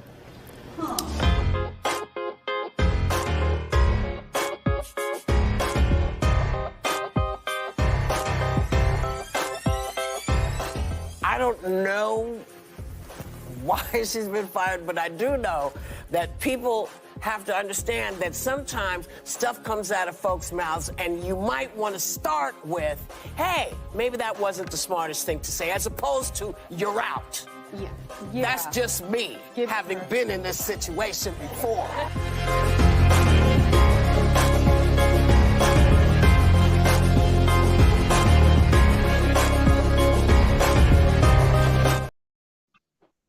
So I agree, because like I think somebody said the other day, you jipping me, and I didn't know that shit was.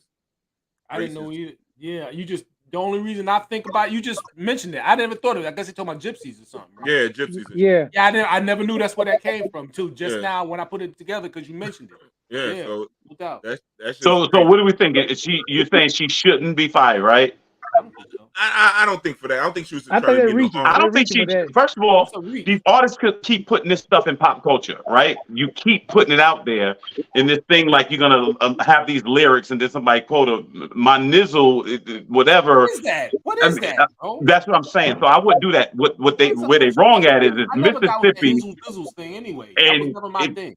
If she's the anchor, who's behind the camera? Like if she's the one that they put in front of the camera, who is behind the camera? It used to be an idea where you had attractive women that were supposed to be on the news, and now they got the women. Kelvin, stop for a minute. You're in Mississippi and you're reaching. Come on now. There we go. That's like saying give him what he wants in West Virginia with all. Wait, hold on. I cannot believe I got two. I can't be beating D at 10:27. Go ahead, Bobby. I'm just saying, it's Mississippi, right? And you're reaching. It's like being in West Virginia, and I'm an anchor with all my teeth. Come on now, you can't have something. That's true. But I don't want one of the Golden Girls sitting up there. They know they was wrong. Bobby, come on, man. I thought that was Maude. He said Brett falls behind the camera. No, I tell you guys, not to get off the subject of this sizzle thing, but the best news cameras, all my friends in jail watch the Spanish news. The weather ladies on the Spanish news channels, baby. Hottest things on the planet. Tell them one, baby. I'll be like, you want to speak on that, Juan? You want to speak on that? What's your opinion on that? All that I'm saying is if I see a last name Campos, or I see a last name Pacheco, or if I see a last name Rodriguez, I'm tuning in. I want to know what the pronosticos are for tomorrow. I want to know what the temperature is for tomorrow. Word. When they say it's frio or they say it's fucking caliente, I'm like, yes. I want to stay out there, They can say it's frio. They can say it's cold outside, but I'm like, sweetie, you looking kind of caliente to me. What's up? Monique said, can we talk college girls basketball? No doubt. Whatever. So what happened, for people don't know, I guess you got to be under a rock. To the championship, it was LSU versus Iowa. Iowa's predominantly white school, and they had a what's the girl name? Caitlin. What's her name, Bob? Caitlin somebody. Caitlin Clark. Caitlin Clark, who's a star college basketball player, probably would get drafted, probably one of the top picks coming out in next year's draft. She looked like McHale too. She got 2 years, D. Oh, she got 2 years. So she got is that Kevin McHale's daughter? I don't. Damn. She do look low. She might. All right, never mind. Go ahead, D. I'm sorry. She came. I think she got him out of the Kobe Bryant camp. So she's a phenomenal ball player. So she was doing the Tony Yayo you can't see me type of thing, and she was doing it, and she talked a lot of trash. She's the white female Larry Bird, but then it went reverse on her because the sister came out from LSU, busting that ass that night, averaging a double on them and everything, and she did it back to him, and then she was going like this, the ring, go give me my ring, and white folks went crazy. Then Jill Biden said, "Oh, we should have 2 of the teams come." And that never was done before. The loser come. Who the fuck celebrates the loser? See, this is that new shit. You know what I'm saying? But that was that Well, look, she probably got that from Joe. White tears. You know. White girl, white women tears. It goes back to everybody being. Huh? It goes back to everybody being oversensitive again, because everybody's been trash talking and doing the John Cena or what was it, the Undertaker signs back when I was a kid, all of the time, and now they're making a big deal out of it. Come on, to me, I think it's much ado about it's nothing. basketball, man, and that girl, and I like the way the girl handled it, Caitlin Clark or whatever like that. She's like, she's a phenomenal player. I'm a fan of hers. Everybody, I didn't like the fact that there were journalists. I didn't like the fact that there was adults calling the girl out of her name and things like that. And I love what the girl said at her press conference. She said, "Y'all call me ghetto. Y'all call us ghetto the whole time. I'm doing this for people that look like us." And I agree. I'll tell you, the chat is ruthless, boy. My man Sean, what up, baby? But the girl, like you said, they talk shit. Larry Bird talk shit. Basketball, we talk shit. That's all it is. You can't get to that level you can't get to the park and play ball without catching it. Just deal with the park. Yeah, absolutely. Well, you Even if you can't play, you got to be able to talk. Right.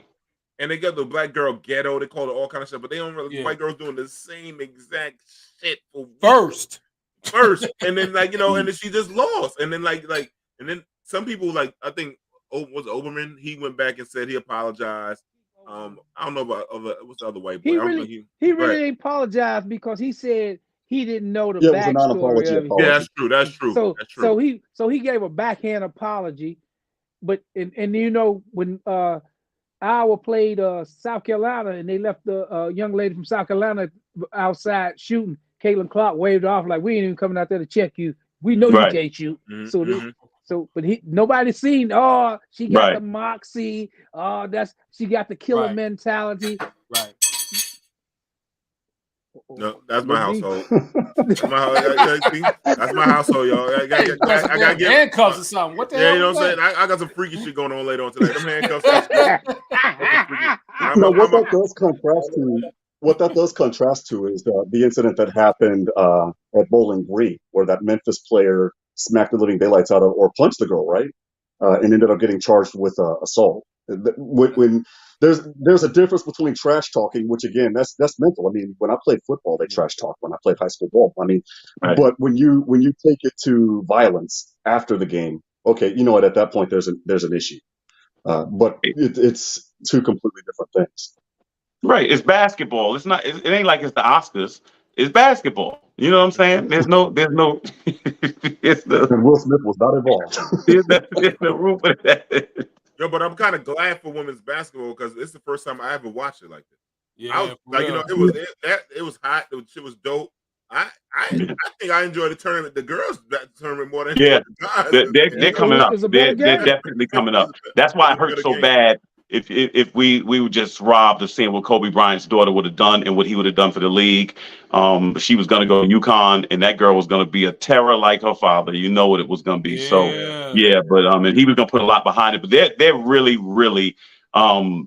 First of all, if you like fundamental basketball, because they don't play above the rim, that's what you get: passing and shooting and sharing the ball. So that's what it is. But that story obviously happened while we weren't on. But I think it was much to do about nothing, and it just shows you I don't care what it is in this country. It always comes down to race. It just does. It finds its way into everything. Well, you know that is the controversy, but that controversy also sells because you can look back at even Larry Bird and Magic Johnson. There was there was a racial component to that, and actually this could kind of be the female version of that. You know what I'm saying? Do they play next year? They're both staying in the league, right? They're both staying in college. Reeves going I think to one of them was a Reeves fifth-year senior, league. wasn't she? So she's out. Reeves The girl for Iowa, I think, is out. Yeah, she transferred. Reeves from LSU. She transferred from Maryland. That was her last. It was her last year, so she went into the WNBA. But Clark got 2 more years left. So Okay, she'll be bringing it.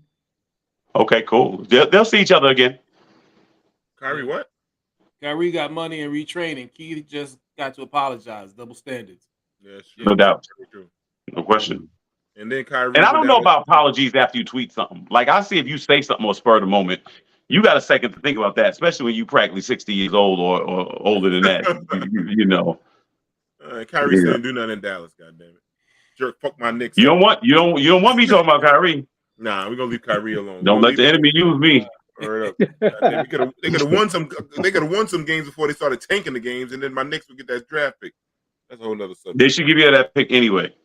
I know, man. Come on, man. Y'all reaching now. Come on now. Nah, tank, Bobby. Bob. Bobby. They Come on tank, now. Come on. They tank. Come on, Bobby. But Luka, 13 minutes. Luka, I get Kyrie being out because his eyelash hurt. But Luka, 13 minutes. Come on. Luka might be on the Knicks. Don't sleep. He should. I go right there. To the Knicks. Yeah, nobody's coming to the Knicks. Bobby, where you at? You in Texas? He's a 76er fan. Oh, nobody's coming to the Knicks. Come on, man. It is over for y'all. D, we've been having this conversation since 1990. It ain't got any better for you. Listen. We never had. It hurt when you say it. I know it does. It never had two stars. Well, now we got one. Well, to be fair, you had Ewing, you had Oakley. And who else? Oakley ain't no goddamn Those are not star. stars. Oakley ain't no star. Oakley got a star. 3-inch vertical, bro. He ain't no star. well, to be fair, in 1994 and 1999, the Knicks did go to the championship. They did lose, but at least they went. They lost to my Rockets in '94, and they lost to San Antonio in '99, both Texas teams. But at least they went. Listen, Oakley should have been in boxing. He was in the wrong goddamn sport. Yeah, he wouldn't give you that work. I can't front. And he went to Virginia Union, where reading is not required. So y'all don't give Stocks no credit. No, y'all gotta give my man Mark Jackson credit because y'all should have kept the Rookie of the Year in the All-Star the next year. Kept that team together. Yeah, they should have kept him and Rod Strickland together. But we gotta get Doc Rivers and Charles the Bum Smith and fucking Lando Blackman. That's another subject. Anyhow, R. Kelly's victims are granted first access to music royalties. Any thoughts? R. Kelly been releasing a lot of music behind the scenes too, right? He been trying to release joints, and I see him on a lot of interviews nowadays. I ain't gonna lie. He got released in somebody else's name, Kelly R. or something. In this. Come on, man. They can't keep. They can't keep taking the man check, man. Come on, they're ODing, man. Yeah, man. He done paid you, and you still want more. When is enough gonna be enough? I don't know, man. Some of the parents gotta get. I saw some of the text message released from one of them parents. She was just saying some wild shit, like R. Kelly just more provocative, telling her daughter how to get to the check, get to the man. But I don't understand. Isn't R. Kelly broke? Who owns his catalog? His royalties got held in trust to Sony Records, so he doesn't see a dime of it. But the way that it works is any of the royalties that are going to be coming off of his songs are going to go to the victims first, and then to Sony after that. Wow. Yeah, I mean, because he's such a writer. I mean, he's written for everybody, and I would just assume that's millions upon millions of dollars of value for that catalog. So that's what I'm saying. So he needs to get somebody's name and ghostwrite, and somebody funnel him a couple dollars because they. But I gotta admit, doing 30 years and then another whatever they added on, I don't know, man. Like. I need my commissary now, Calvin. Come on now. I need my donuts, my honey bun cakes, my summer sausages. Somebody asked if you're an attorney. I know you are an attorney, right, Juan? No, I'm not. I work for one. I have a jurisprudence degree. I have a JD. I just have to get my law license. That's the only thing I'm missing. Okay. What's Sean say to Derek, man? What's Sean say? He says, "What's next? Then his victims live with him too. Is the record company not accountable?" No, they're not. Well, that's where on a human level, I don't think they deserve it. I don't think they should get a dime. The parents either. Because the parents knew R. Kelly's reputation, and they were still, presenting their kids 14, 15, 16 to R. Kelly. What were you doing? That to me, you were acting willfully blind. You don't get a pimping the dime for kids that, out. in my Who, the parents? Yeah, I'm The trying to parents, figure out yeah. I'm trying to figure out which one of them are going, knowing. So Exactly. Well, pimping the matter of kids out. fact, on a moral level, they should be facing charges themselves. If it Absolutely, were me. Juan. Absolutely, If- absolutely. But we know If R. Kelly's going to jail, sorry, you had your parent, you had your kid. Do not pass go. Do not collect $200. Go directly to jail. Oh, you 15 other people? Oh, you can come with us as well. You admitted it on that docu-series. You're coming to jail as well. You all get to suffer the same or similar punishments, in my honest opinion. So I thought it was a RICO There's charge. nobody that's Well, what did Either Rico? way. Was he on a RICO? Well, RICO, I you thought need it more was RICO people, right? charge, too. I thought it was more people. It was a RICO, right? not necessarily. It's more. It's basically if you're doing a whole bunch of crimes in furtherance of a criminal objective is what RICO is. Well, there are no winners in this, and I do agree that the parents are wrong. I don't know what type of parent sells their children for fame or whatever like that. They say Sparkle's niece was the girl on the tape, and her father continued to play in R. Kelly's band. So I don't understand what part of I don't get that. real life that is, because let me say something. I don't have any children biologically, but my nieces and nephews, if somebody did that to us, then we wouldn't have to worry about it 30 years. And I'm from a different era. I don't want to have to start capping. That's weird. If we were to do that to my kid, But here it's in sad. Texas, I would gladly catch a first-degree felony. I would gladly catch a first-degree felony. Right, Get 'em right. that lead Anybody coverage. would. I mean, it's your child, right? Right. Without a question. Only men. That's I what you agree. do to men. But You're right. people stop calling me when I'm on this damn thing here. My phone. I'm like, yo, y'all know I'm on this joint. Lisa Ray speaks on R. Kelly. Jamie, play the clip. I'll speak on this. R. Kelly, you know, he ain't the first one. He's that not, has done and what it's he's still done. being done now in certain things. I mean, you know, maybe not as in depth as his, but Exactly. you know, folks still have stories. And they trying to take his music down. They trying to mess with his residuals. You know, he can't take care of his family that way. He can't take care of himself. Whenever he get out, even if he get out or whatever, he can't do nothing. But I still love his music. He's still a friend of mine. Now I'm listening to the lyrics a little different, Right? You know, Because because I'm like, I can't that's do who you was everything. talking about, Right. 16-year-old who? What? You know? Seems like you're ready. I can't. But I still have the whole collection. What do you do with that collection? But you know now, do I see, burn it? Do I throw it? Do I keep it? When I did Players Club, I was able to call Rob and say, hey, I got this movie called Players Club and I want to dance. My strip tease was to his song. When I hear that song, it brings back memories for me. I'll be honest with you. I hate that our people get in front of a microphone sometimes. I'm just really damn, because Kelvin. no, seriously, because you being a friend of his and you liking his music has nothing to do with those charges. That's what I'm saying. In other words, he's not the victim here. If what he is accused of, he did, which it looks like he did. And so what I'm saying is it doesn't, it doesn't exonerate him because you like his music. The man is talented. Yes, he is. He's a talented musician. And I think all of us listened to his music and liked his music. It's very, very hard in some cases to separate that from the artist, from what they did. There are people, women's lives who have been ruined because of that. And whether he has a sickness or not, which you would have to have a sickness, the issue is those are very, very serious charges. But the act as if R. Kelly is some victim. R. Kelly dodged the system a long time. R. Kelly fraudulently married Aaliyah, you know what I'm saying, when the young lady was under age 16, and got a fake marriage certificate. A real marriage certificate, but fake ID. So, this idea like somebody is mistreating R. Kelly, no, those are serious things, and he has a sickness. And from what I hear, is incurable. But Kelvin, Well, to be fair, she doesn't. Go ahead, Bobby. My thing is, okay, he's doing the time. The money don't have nothing to do with his time. There's a lot of people going to jail, been killed people. You're not getting their checks. So why you gotta take his checks? And most of the people who sending him to jail already lived off the money before. They're doing it. It's a double jeopardy. No, I got what you're saying. And Bobby, I'll be honest with you. I don't know how that works. I guess Juan could speak better to that. But yeah, we know there's a double standard. We do know that. We know things change. And his legal team, first of all, R. Kelly just looked like he never had good people around him. R. Kelly, from what I've heard, R. Kelly's illiterate, so I don't know what he's signing. I don't know what his representatives are doing. His catalog should be, I mean, he should have one of the richest catalogs, period. So I don't really know that the behind the scenes as far as how they can touch his money, especially so quick. I don't know how that's not tied up. But Juan, if you can speak more to that, go ahead. But I don't know.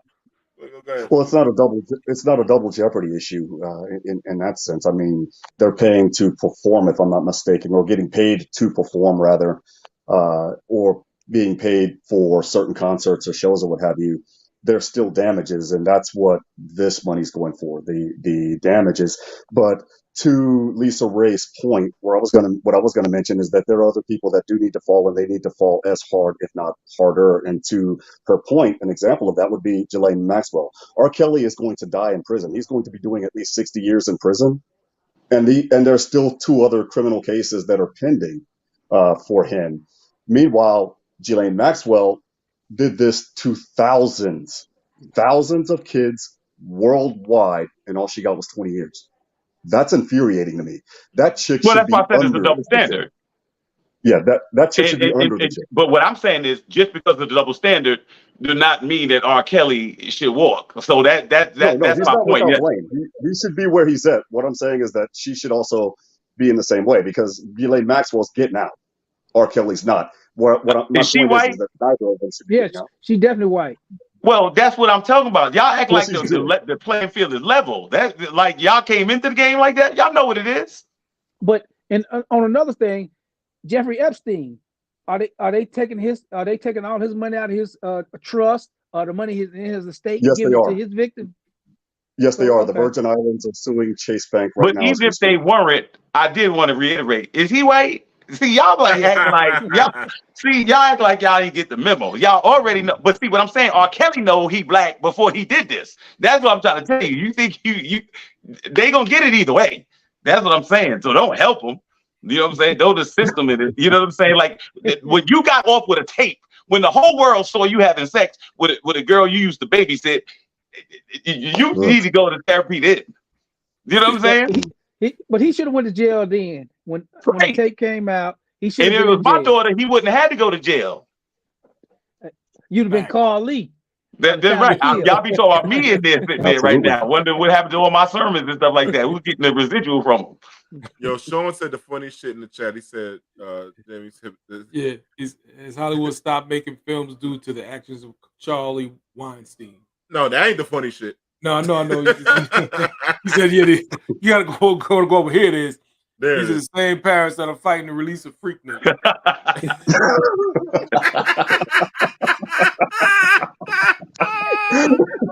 Internet of the day, sir. Oh man. That's my dude, Sean. That shit's funny, Sean. Hugh Hefner is another motherfucker. Yeah. He Exactly. was a wild boy, man. Well, he was a CIA plant. Yeah. Was he? Yeah. Yes, he was. Wow. No, I'm gonna tell you who really gonna be in trouble. All that the was a people that was a good ass job they gave him. Hell yeah, he got the best job they ever had for ever have. He talked a lot of politics. Freaknik got nothing on them Girls Gone Wild videos they had. That whole era. Now I know wherever them women at. They know they wrong. No, I tell you that BT After Dark, that might fuck a lot of women up in that one. That's what I'm telling Kelvin. That's Daytona Beach. That was Daytona Beach. That's Daytona Beach. That's Daytona. Girls Gone Wild. That was it. All that Girl, shit.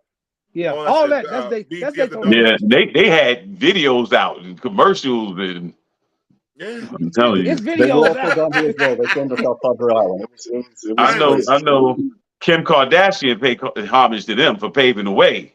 'Cause I know. I'm just happy they didn't have no digital cameras, phones, because it would have been over. No social media at all. It would have been Upload over. some of that stuff. Over. Y'all might not know me. I might be getting the commissary with R. Kelly right now. Say, like how many booties we were touching and breasts we were touching back then. With no advancement. We were up. Hey, Man. we But just all right, gonna squeeze. My producer Jamie's making us move on. Let me see. Halle Berry claps back at age critics after posting new photos. I didn't even see Halle Berry new photos. We have pictures of this shit? Jamie? Halle Berry clapping back at critics The actress reacts to a Twitter post commenting on her age after she shared a nude photo of herself over the weekend. But why? Honey, I don't know. I'm baffled too.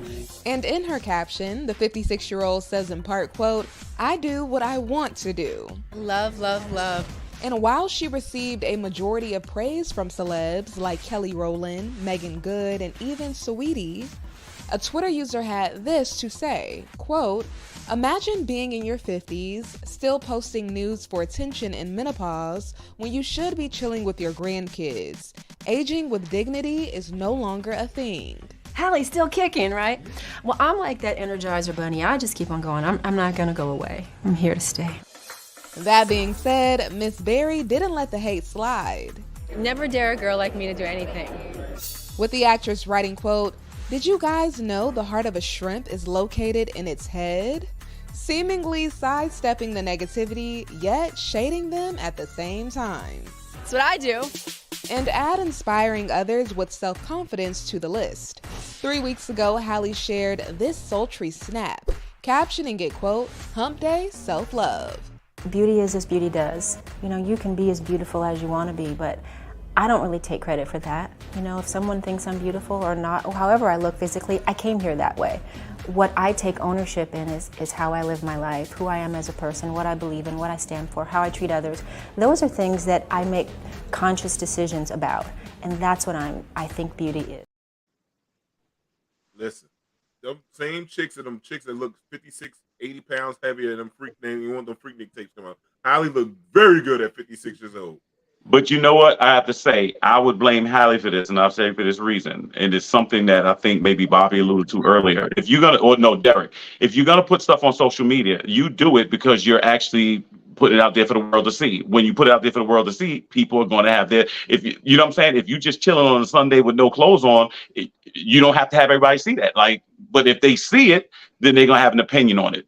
Why are you putting it out there? You know what I'm saying? Everybody know Halle Berry is fine, but you still putting it out there. You see what I'm saying? So that's what it is. You're going to deal with the critics. That's it.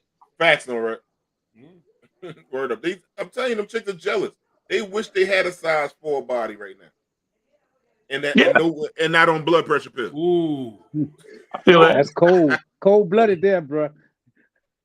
What is that? What is that? Oh, He go ahead. he said, "I feel Kevin Samuels' quote would be appropriate. Is David Justice right about her?" Oh, no doubt. She's a little nuts. Yeah. But we knew this for a while, though, man. You know, she always, everybody kind of knew that Halle. But you put that picture up there for people to respond to it, right?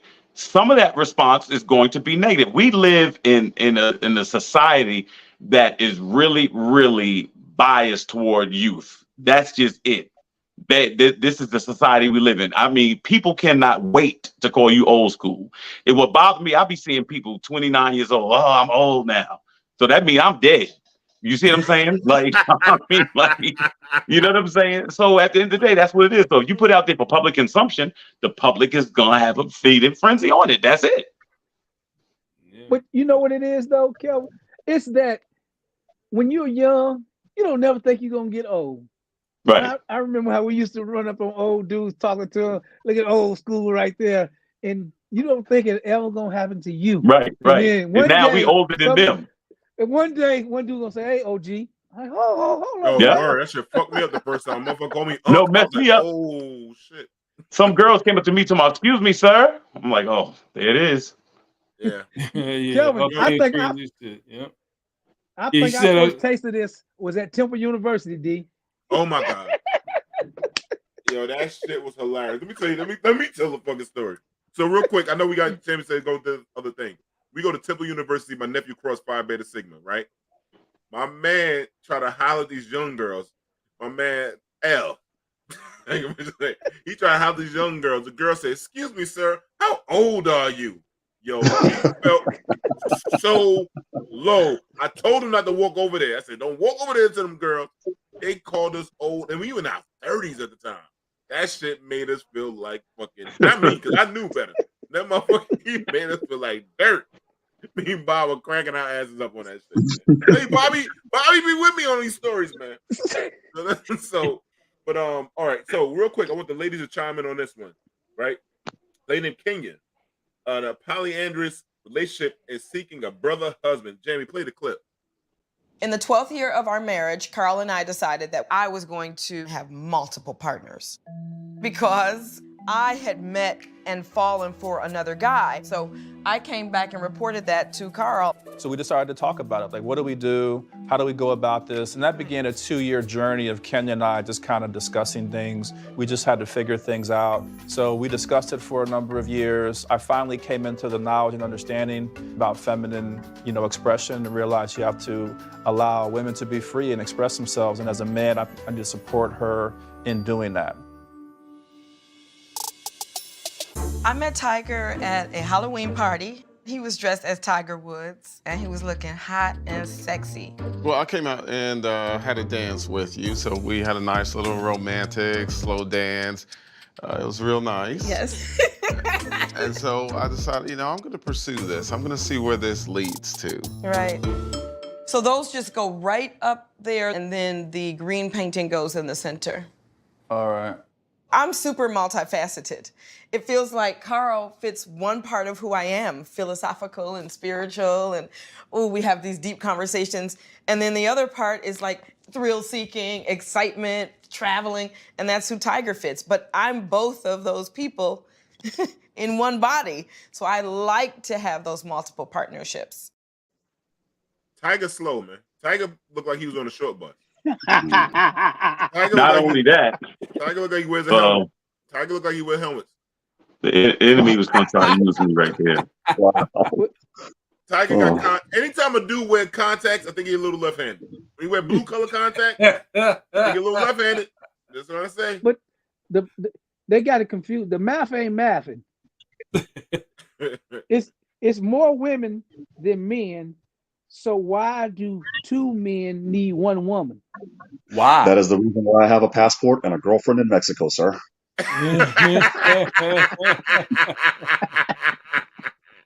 Yeah, and the thing is, the whole thing will probably is for like a woman can only have 1 child every 9 months. A man can have multiple babies. Is that math ain't mathing on this?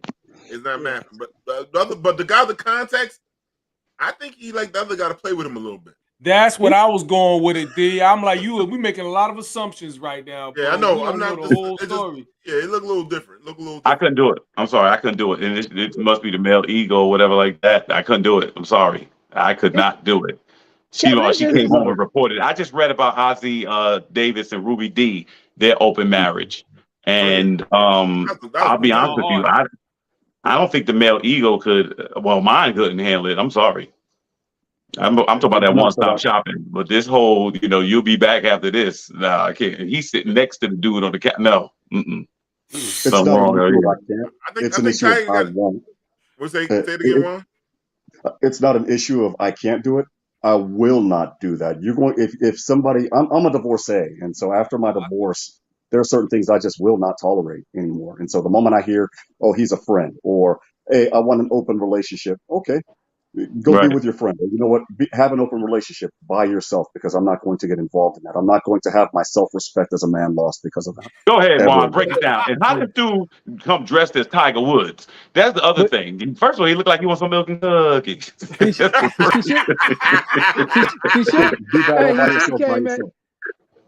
came as Sylvester the Cat because that's what he looked. Do them color contacts, and he grown ass man with color contacts. Yep, I'm with you. I'm dead serious. Anybody with color contacts is a sign. It's a signal. It's a signal, man, with color contacts. That's.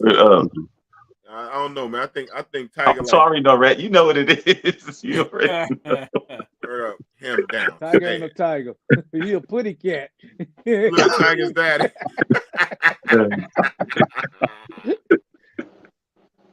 Word. Jimmy Homie only giving it 2 minutes. That's true. Because my man ain't look like no alpha male. I can't front. Nah, that's word. That's word. No, you gotta let a woman express herself. Well, start right in there. What's Sean say? He got a verses in the bedroom. Got a verses in the bedroom. Word up. She got verses in the bedroom. Oh, that old lady, like she got some boy. She probably put the shit on him, boy. He probably reading poems to her. Word up. Remember, she said the guy with the contacts is a more adventurous one. What does that mean? Yeah. Tiger. Yeah, what you think of me? Sylvester.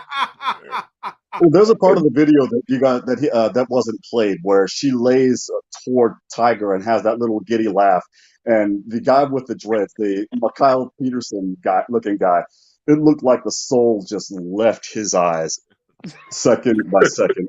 It was funny That's to bad. impress me in like 2/10 of a second. Yeah, that When the shit's on soul leaves brother eyes. That shit's on TLC, man. I'm sorry you got me watching that shit. That first episode, I was like, this is some weirdo shit. But anyway, it's past our time. This was great rocking out, man. Tonight, this was a dope ass show tonight, man. Good to be back. My man, we're great to be back and great to come back with my man Bob, my man Juan. This is so dope, man. I love you, brothers. Thanks for showing up and showing out tonight. I want to say peace, peace, and peace.